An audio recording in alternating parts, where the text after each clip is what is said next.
suspicious milk.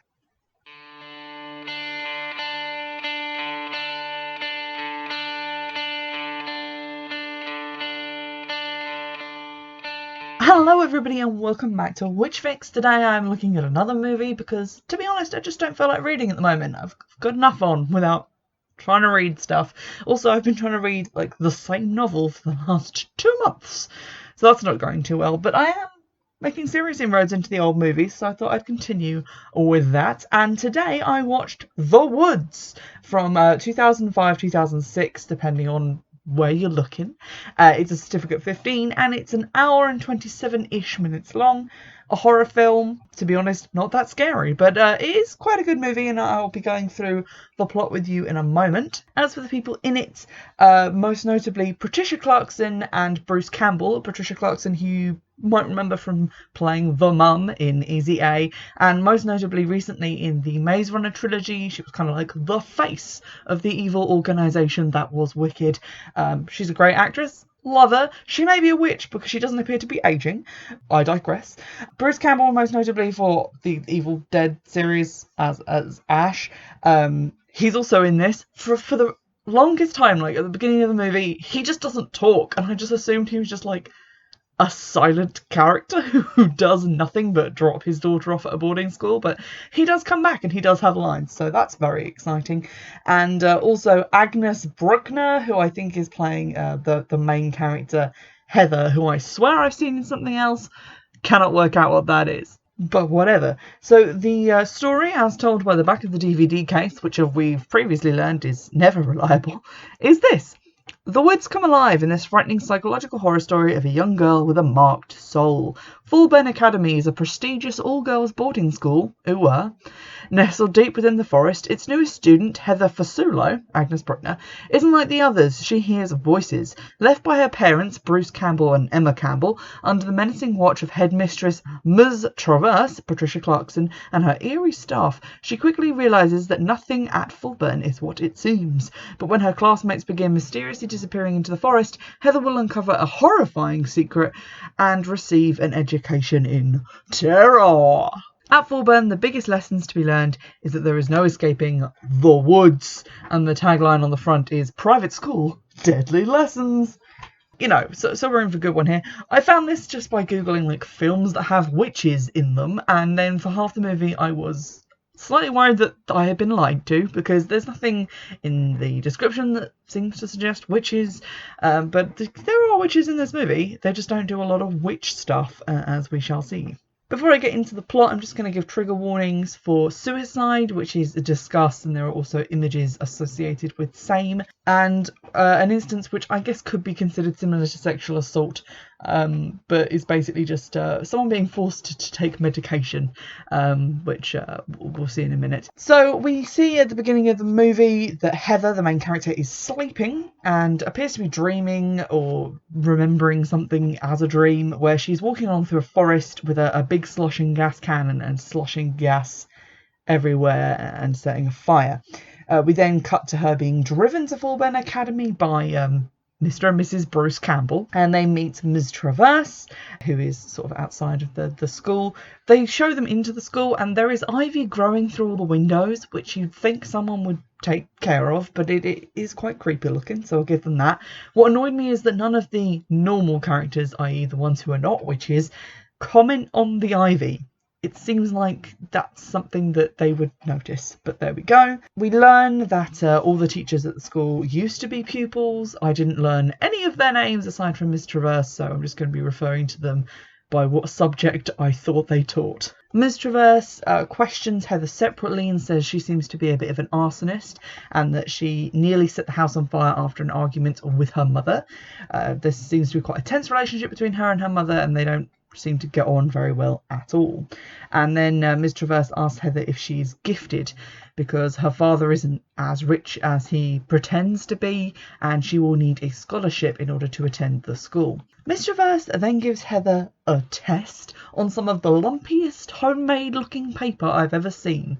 This looks like it came off the fucking Ark and is very creepy looking.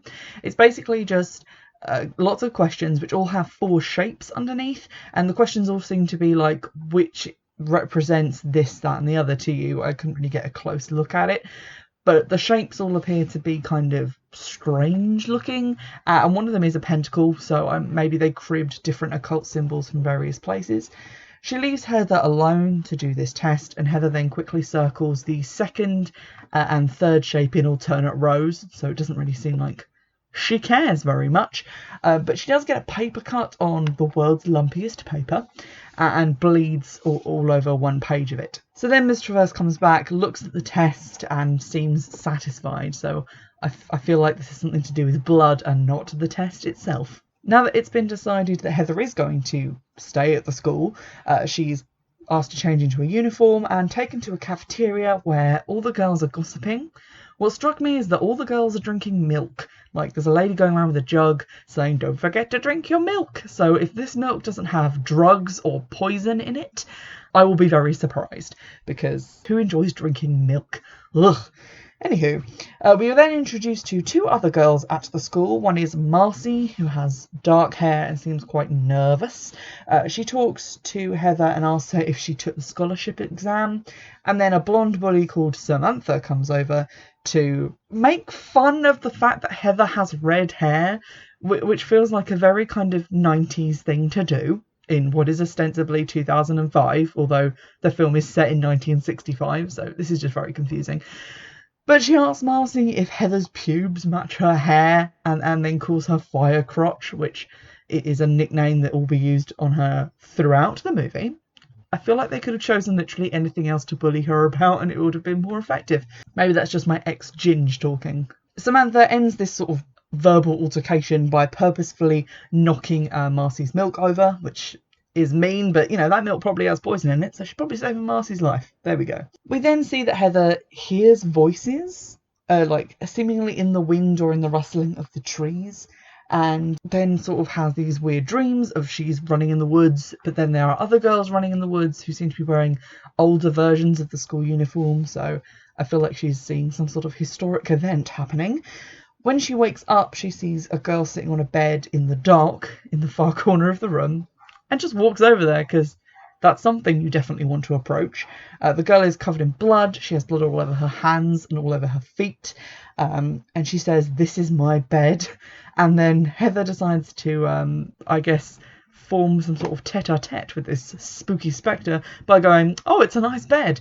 And then the girl goes, "Someone else will have to sleep here now," and then screams at her. So this ghost is not looking to make friends. This ghost is then kind of supplanted by another ghost who's a smaller blonde girl with ringleted hair who has a large bloody axe and goes after Heather with it, but Heather fortunately wakes up. Whatever is in that milk, it's not agreeing with anybody. The next morning we got our first little bit of lore, because Heather asks Marcy about the bed, which appears to be vacant, and is told it's Anne's bed because Anne attempted to kill herself and is currently hospitalised. Samantha then continues to bully Marcy and Heather interchangeably. The math teacher, who has the defining characteristic of having kind of a facial twitch, which becomes important later, she is annoyed when Heather is late to her lesson by 3 minutes because she was busy being bullied.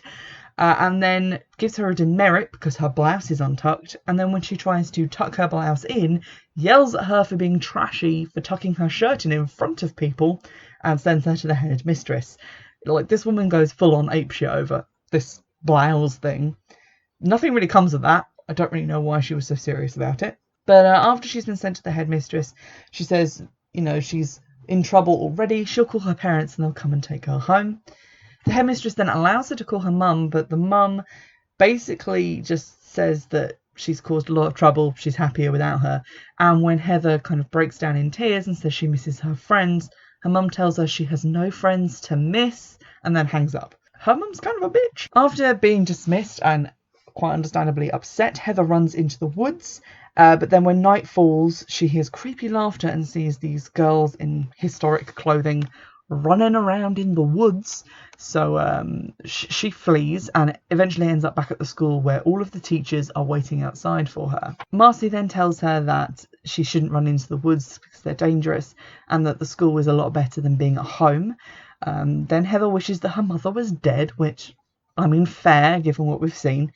And the two then listen to music together on like a portable radio that Marcy has.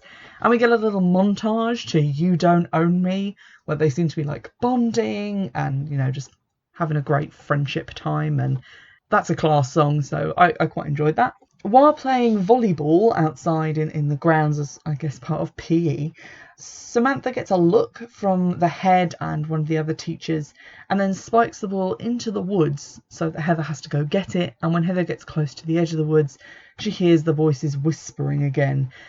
So I guess the teachers wanted her to be exposed to 5 seconds of spooky whispering, because otherwise there's no point in the scene being here. Marcy, Heather, and some of the other girls who aren't bullies, but who are, I don't think, ever really seen or heard from again after this scene, stay up at night and they talk about the spooky voices that Heather has been hearing. And then we get another big lore drop, which I was kind of here for. I enjoyed this story. It is the story of Clara Thompson, which is not a scary name, but Clara Thompson, which is a traditional ghost story which has been told at the school apparently for a very long time. I don't know how any of these girls know this, because they don't seem to be related to like other people who've gone to the school. Like there's no one who says like, oh well, my mum came here and so did her mother before her. Like they all seem to just be like the first people in their family to come here, but whatever. They tell the story of Clara Thompson, who along with her 2 sisters came out of the woods one day and then took over the school via the following. They were accepted into the school for some reason, and they appeared to also hear these whispery voices coming from the trees. They were very weird.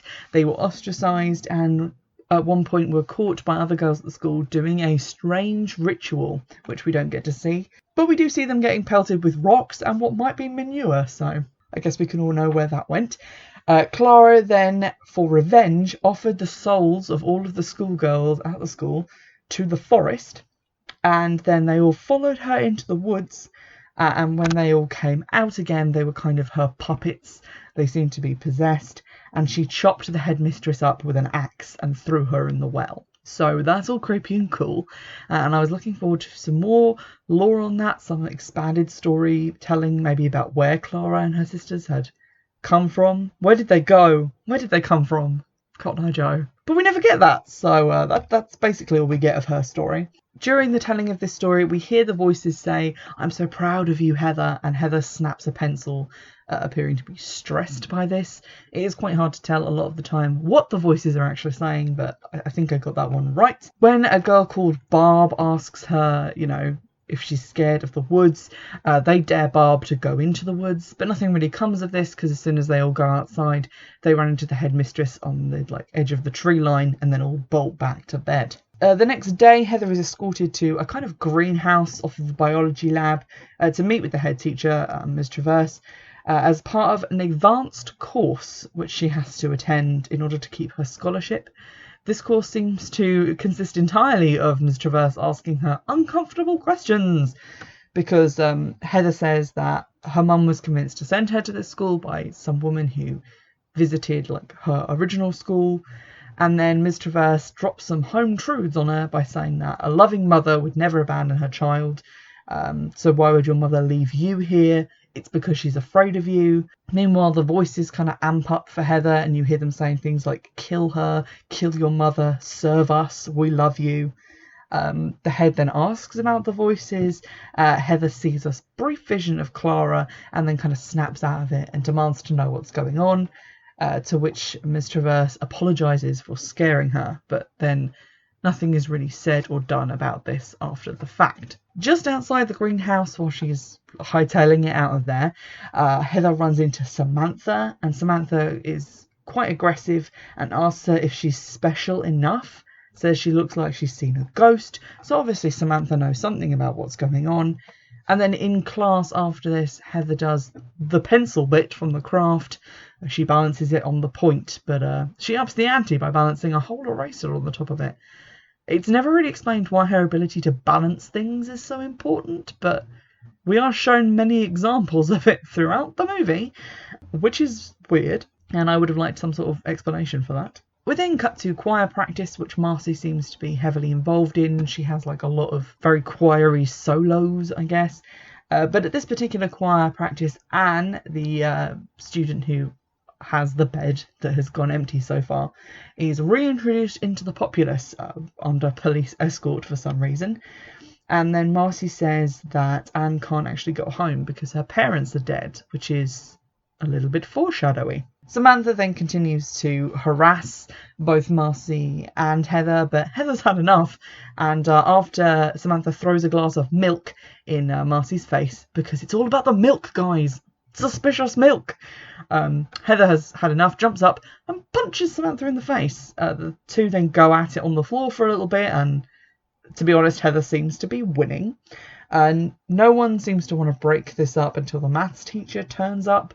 And also Anne doesn't react to the fight going on at all. She just kind of acts like it's not happening. The maths teacher, who is the one with the kind of facial twitch, then takes Heather to see the headmistress. But then Heather imitates the facial twitch when she is refuting what she's saying has occurred in the canteen. And the headmistress slaps her across the face, which you definitely should do, because imitating someone's disability or whatever is just not cool. So I'm going to give the headmistress a free pass on that one, because I mean, so far she's done nothing weird. But she does verbatim repeat something Samantha said earlier in the biology lab, that if Heather doesn't wise up to how they do things around here, there will be serious consequences. These serious consequences never occur and are never fully outlined, so we only have her word for it. Heather then tries to talk to Anne again, who says a lot of things that are very mysterious, namely that Anne, Heather and Marcy are special, that they have to do it or they will kill everyone. Anne then says that she's cold, which seemingly prompts Heather to climb up and try to shut a window. Meanwhile, Anne says, "It's too late, they've come for me," and we see fog start to roll in outside. This fog then fills the dormitory. Everyone else is asleep, so they don't notice. And under the fog, we see like branches or roots moving. This is disrupted, however, when Heather, demonstrating not an ability to balance, falls from where she's trying to close the window and lands on the floor, disrupting the fog and apparently sending all the fog and branches away. She is then taken to the nurse for a sprained ankle, and in the intervening time, the fog comes back and gets Anne anyway. But no one else again wakes up or notices anything, probably because of the milk. But next morning, when Heather gets back to the dormitory and tries to wake Anne up from her bed, she pulls back the cover and finds just an Anne-shaped pile of leaves. So something weird's going on, and I hope we find out what that is. Through a sort of milk-drugged haze, I think the following day or evening or morning or whenever this is, Heather sort of sees the choir mistress come for Marcy. She's brought her a special cup of tea for her throat and says to wake up because it's time for her lesson, and they're going to do it over and over again until the song is perfect. Which kind of reminded me of Suspiria, like when they've got to have this dance and the dance is the spell. Like, this song is clearly very important to, I guess, something the witches are doing, which is why Marcy has to practice so much. Heather then overhears a conversation between the headmistress and the police guy who's come back. He's returned with Anne's necklace, which was left at the hospital, and surprisingly the headmistress says that she'll give it to Anne that evening because she's pretending that Anne has not gone missing, despite having told everyone that Anne is missing and that every effort is being gone to find her. So Heather is naturally quite suspicious. Heather then tries to talk to Marcy about this, but Marcy snaps that she is tired because she's had a long practice day, her throat hurts, and she insists that everything is fine. And then she calls Heather Firecrotch, so it's kind of like she's joined the ranks of the bullies and Heather is now on her own. In retaliation, Heather then goes back to the dormitory and smashes Marcy's Walkman, which is obviously very precious to her as being like a source of outside music and entertainment. When she smashes it, however, the pieces break apart, but then just kind of stay on end. They don't fall down and scatter as you would expect. It's kind of like someone switched the gravity off. The head walks in when this is happening, and then Heather passes out, further injuring her previously injured ankle. Following this, Heather is now on crutches and not speaking to Marcy, and Samantha the bully also appears to be being kept at an arm's length from Heather by the biology teacher, who seems to be with her all the time. We also see someone's hand, I'm presuming the lunch lady, over the jug of milk with some sort of thick black goo dripping out of it, and I called that the milk was evil, so I was hella excited at this point, as well as being very turned off milk. Not that I was ever turned on by milk, but you get what I'm saying. That night, Heather sees Marcy crying over her broken radio. Everyone else is just getting into bed, ignoring her, so it seems like everyone's had their milk for the day. And that night, Marcy is taken by the branch fog, because the fog kind of conceals the branches. So she's gone, and there's just leaves now. So I guess she's left. Marcy leaves. A joke like that. Heather, at this point in some sort of milk-dazed stupor, does half wake up and sees the branches on the floor, even going so far as putting her foot out of the bed and onto the floor, but then instantly falls asleep and wakes up in the morning with her foot still on the floor, but Marcy's gone by then. Heather then tries to enter the woods to look for Marcy because she can hear the whispering, but Samantha stops her and says a lot of things very quickly, so I had to watch this bit 3 times. But basically, she says she tried to warn Heather away from Marcy because she knew something like this was going to happen. She says she has called Bruce Campbell and said that Heather has had a sort of episode and that he needs to come and collect her. She needs to go. She talks about the tests, how Clara was just the beginning, and says that Clara was possessed by the woods and that the woods need more bodies, to which Heather is the key. So Heather clearly an integral part of some sort of plan involving the woods and I guess witches. She also then says, "Don't drink the milk," which really helps to hammer the point home after, seeing the black goo going in. People continue to drink the milk though, so not really sure this warning was heeded. Samantha is then taken away by the biology professor, who just kind of steers her away, and then later screams interrupt Heather's history class, and everyone runs to the refectory to find that Samantha has hung herself, or was, fairly obviously murdered by witches. Heather is then confronted by Ms. Traverse asking what she said to Samantha, which is pretty ballsy because we all know that Samantha's been bullying her for weeks, and she says that she didn't say anything. And at this point, Ms. Traverse seems genuinely to not know what's going on. She says that the girls are just missing. She doesn't understand where Heather is getting these wild theories from. She's doing everything she can and she doesn't want to lose the school. This all turns out to be bollocks, but it's well acted bollocks because she does a great job of the character acting, not the actual actress acting. Although the actress is doing a great job of acting like the character is acting. Because I can words good. But it's all very well done, and it had me genuinely considering for a moment that maybe Ms. Traverse was genuinely innocent.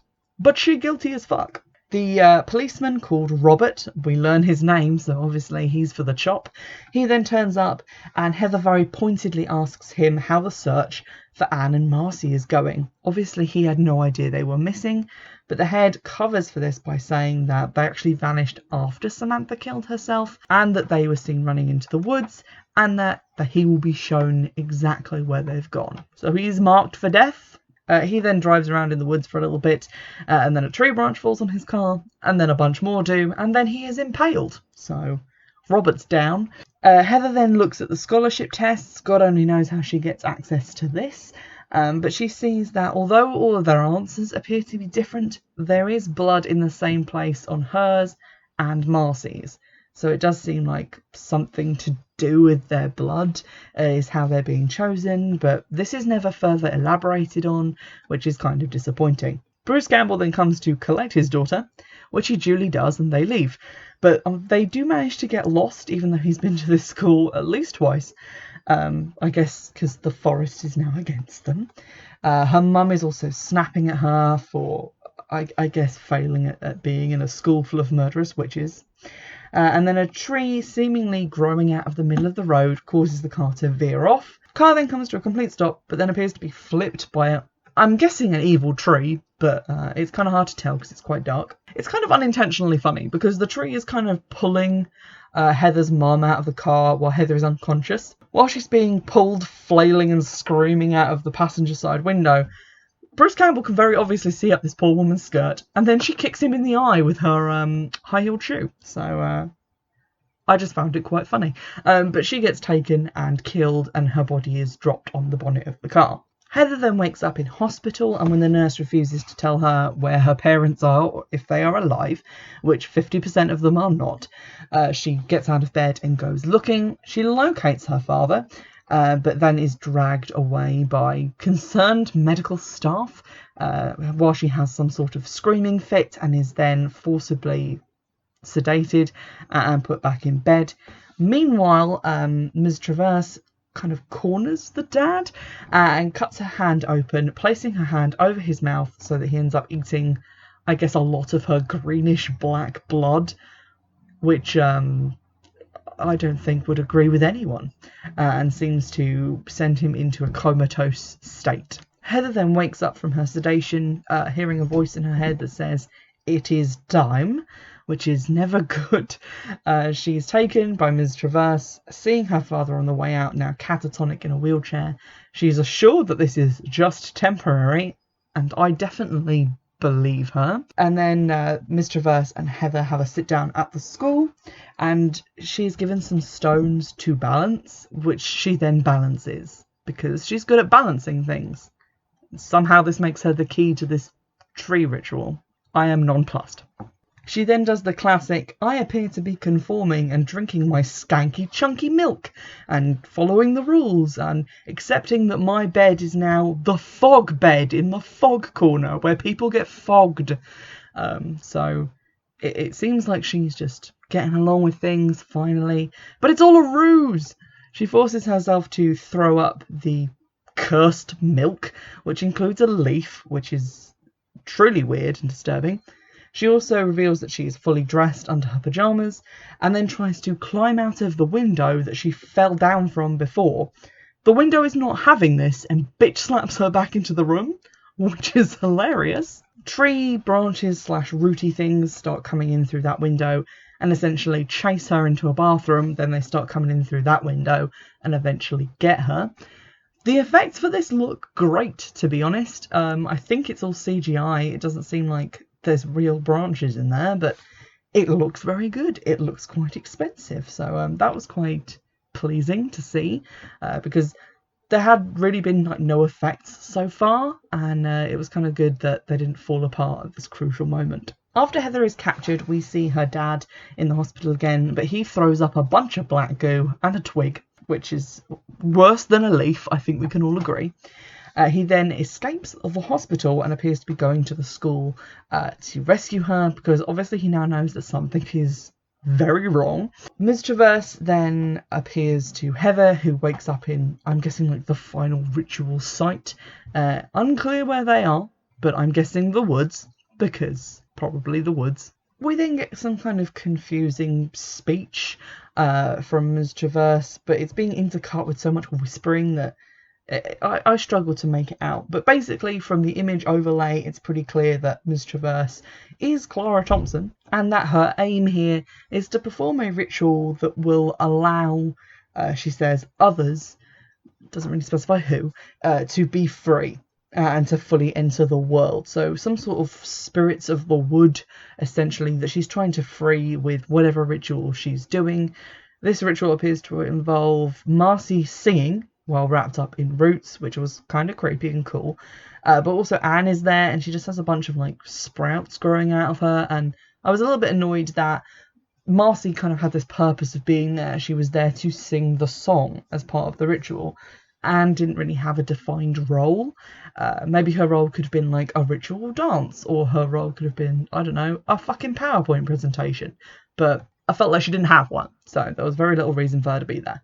Ms. Traverse also remarks that she's been bound to this place for hundreds of years, so I guess she and the rest of the women there are the girls from the story who originally went into the woods and then came back possessed, and they've been trying to, I guess, recreate that ritual, but I don't know why they wouldn't be able to recreate it just straight away by doing it again themselves, but with other people there. The whole film kind of starts falling apart at this point. It feels like the plot isn't completely squared away, but I'm going to brush past it. Heather's role at this ritual is literally to balance a pile of stones. Like, I don't understand. It's like they saw that one pencil bit of the craft and were like, balancing. That's what witches are good at, because that seems to be Heather's only skill. So she balances some rocks, which is all very nice. And then the roots come into the windows of the dormitory and start wrapping themselves around the girls, who are all in deep milk sleep. And yes, milk sleep sounds disgusting. Bruce Campbell then finds an axe and intervenes with that axe. He manages to chop one witch before he is dragged away by roots, and it's then Heather's turn to wield the axe. She picks it up, chops a witch, then chops a couple more, and then she kills Ms. Traverse, who says, as she's like being chopped to death, "So gifted." Those are like her last words. Heather has her approval, which is nice. With her death and the deaths of the rest of the witches, the branches then recede from both Bruce Campbell and the dormitory, and the day appears to be saved. We then get like a little post-finale wrap-up bit when we see Heather burning the tests. She's found a lot more of them, but she burns them. And then we see Bruce Campbell and all the girls walking down the highway away from the school, which appears to be burning way back in the trees. And we get a little bit of text over that says, in 1965, the school mysteriously burnt down, but the fire did not touch the forest. Whoa! And then there are credits.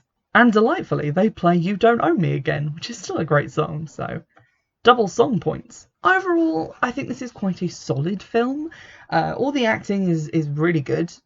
There was no weak link to speak of. Everyone knew their jobs. They acted well. I really loved Patricia Clarkson as like the head mistress, because she does this kind of mysterious, cold and yet mildly concerned and motherly thing really well. You kind of saw it if you've seen like the Maze Runner films. She's great in those as well. She plays the same kind of character. So that's really good. The main character as well, the woman playing Heather, does an excellent job. I kind of liked the lore as well, the setup to everything about the woods, how these girls kind of went into the woods and came back as witches, having received this weird power from the woods themselves. That was pretty cool. I wish we'd gotten more lore about how those original three girls had acquired those powers. Maybe there could have been some kind of twist there, like maybe they had like relatives who went away and further generations down the line had resulted in Heather, or something cool like that to explain why Heather was so important, aside from, you know, her mad balancing skills. So that was kind of disappointing, as was the kind of nonsensical ritual. There was no real explanation as to why they needed someone to sing and someone to be covered in bean sprouts and someone to balance some rocks. It didn't really come across as well as, say, like the dance ritual in Suspiria 2018. Because even though you didn't really know the point of that, you could definitely feel that it was some sort of way of channeling energy through movement. And I felt like the things that they were doing with the three girls were too specific to just be a formless ritual. Like, it felt like there should be meaning there, and that meaning wasn't really explained in any way. I also kind of wish we'd seen them do more witch stuff, because the witches themselves, as in the teachers and Ms. Traverse, don't seem to do anything witchy. There's a bit where they look at the woods and the woods whisper. That's about it. We don't get to see them doing any rituals or communing with the woods. We don't even really get an explanation as to what their blood is doing and why it's greenish black now. I'm guessing because they're like one with the trees, but that could have been cool to have an explanation of why that was happening. It feels like there was a really solid lead-in, a lot of atmosphere, a lot of tension being built in a kind of Suspiria way. It reminded me a lot of Suspiria, also of Five Girls. it had a lot of those classic horror elements from Suspiria and films like it.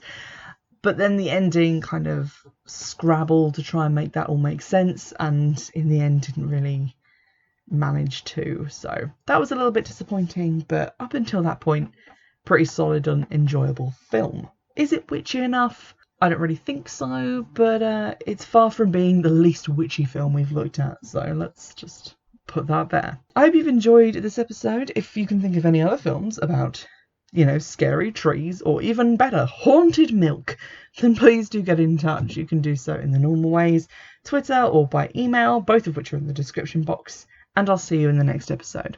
Bye!